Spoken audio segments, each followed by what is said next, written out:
Christ is God's appointed head of a new order of mankind.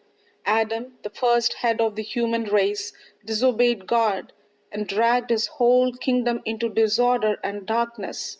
Christ reverses this for all who enter his kingdom. The Son of Man was manifested on earth that he might annul the works of the devil and set free all of Satan's slaves who long for freedom. The first man, Adam, is of the earth, as are all his sons. His being and life were of and for the earth, and partook of the weakness of things created.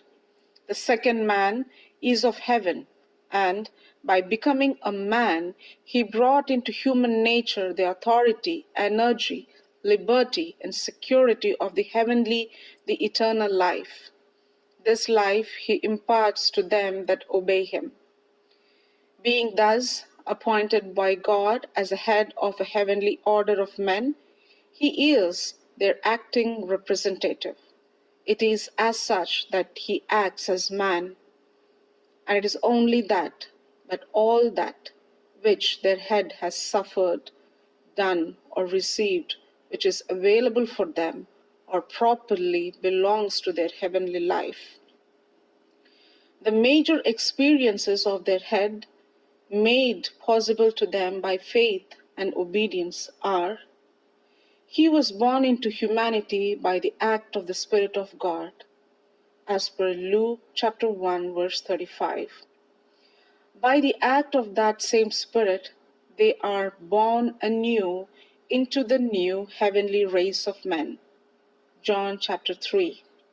He, by the Spirit and by faith, lived in holiness of heart and practice.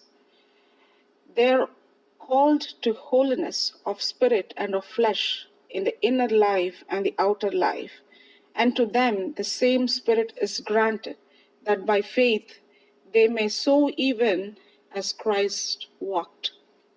He died unto sin once for all. On the cross he took its heavy burden upon himself, as if it had been his own. By his atoning death he put sin away as from before God, so being no more responsible for it, seeing that he discharged its full penalty, death, as per Romans chapter 6. They who rest on this his work are given by grace the benefit of it. They are deemed in law to have discharged the penalty by the act of their surety. Thus they have peace with God and are called to regard themselves as having died with their representative. Romans chapter 6 and Colossians chapter 2 and chapter 3.